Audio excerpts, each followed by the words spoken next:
राधे राधे। चलिए, आज के अध्याय में हम आपको बताएंगे कि प्रभु परमेश्वर मनुष्य की इच्छा पूर्ति कैसे करते हैं। मिलकर बोलिए, राधे राधे।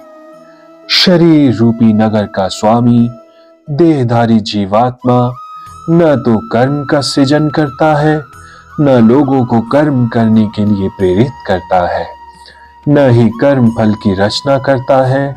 ये सब तो प्रकृति के गुणों द्वारा ही किया जाता है, जैसा कि 7वें अध्याय में बताया जाएगा।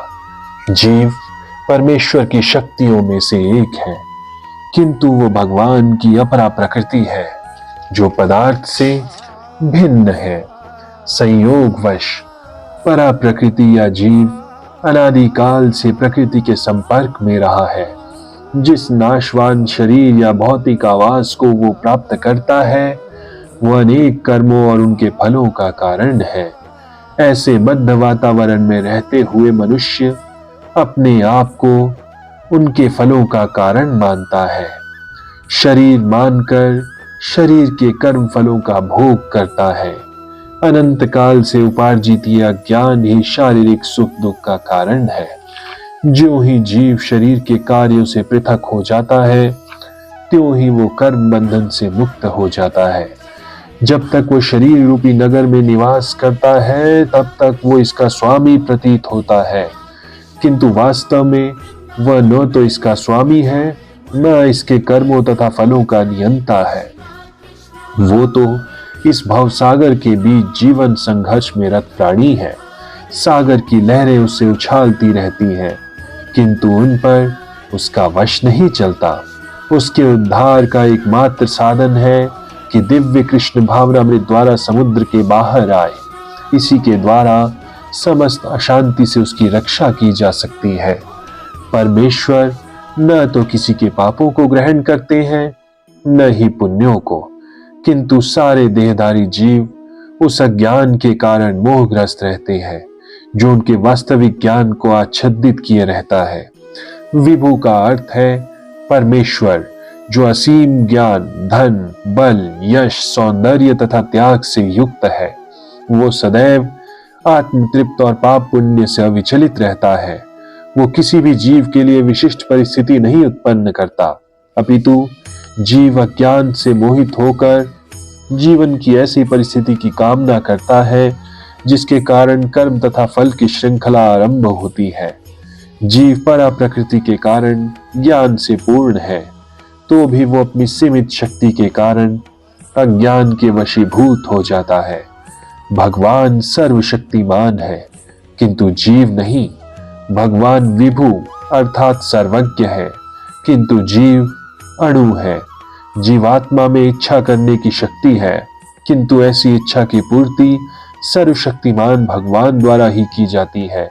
अतः जब जीव अपनी इच्छाओं से मोहग्रस्त हो जाता है, तो भगवान उसे अपनी इच्छा पूर्ति करने देते हैं, किंतु किसी परिस्थिति विशेष में इच्छित कर्मों तथा फलों के लिए उत्तरदायी नहीं होते।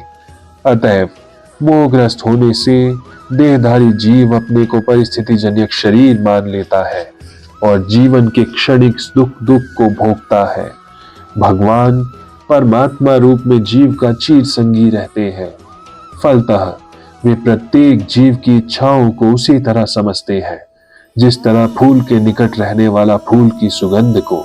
इच्छा जीव को बद्ध करने के लिए सूक्ष्म बंधन है। भगवान मनुष्य की योग्यता के अनुसार उसकी इच्छा पूरी करते हैं। आपन सोची होत नहीं, प्रभु सोची तत्काल। अतः व्यक्ति अपनी इच्छा को पूरी करने में सर्वशक्तिमान नहीं होता, किंतु भगवान इच्छाओं की पूर्ति कर सकते हैं। राधे राधे। वे निष्पक्ष होने के कारण स्वतंत्र अणुजीवों की इच्छाओं में व्यवधान नहीं डालते, किंतु जब कोई कृष्ण की इच्छा करता है तो भगवान उसकी विशेष चिंता करते हैं और उसे इस प्रकार प्रोत्साहित करते हैं कि भगवान को प्राप्त करने की उसकी इच्छा पूरी हो और वह सदैव सुखी रहे। अतएव वैदिक मंत्र पुकार कर कहते हैं, भगवान जीव को शुभ कर्मों में इसलिए प्रवृत्त करते हैं जिससे वो ऊपर उठे। भगवान उसे अशुभ कर्मों में इसलिए प्रवृत्त करते हैं जिससे वो नरक में जाए। जीव अपने सुख दुख में पूर्णतया आश्रित है। परमेश्वर की इच्छा से वो स्वर्ग या नरक जाता है, जिस तरह वायु के द्वारा प्रेरित बादल। अतः देहधारी जीव कृष्ण भावनामृत की उपेक्षा करने की अपनी अनादि प्रवृत्ति के कारण मोह उत्पन्न करता है। फल स्वरूप स्वभावतः सच्चिदानंद स्वरूप होते हुए भी वो अपने अस्तित्व की लघुता के कारण भगवान के प्रति सेवा करने की अपनी स्वाभाविक स्थिति को भूल जाता है, और इस तरह वो अविज्ञा द्वारा बंदी बना लिया जाता है। अज्ञानवश जीव ये कहता है कि उसके भवबंधन के लिए भगवान उत्तरदायी है। इसकी पुष्टि वेदांत सूत्र भी करते हैं। भगवान न तो किसी के प्रति घृणा करते हैं, न किसी को चाहते हैं, यद्यपि ऊपर से ऐसा प्रतीत होता है। मिलकर बोलिए राधे राधे राधे।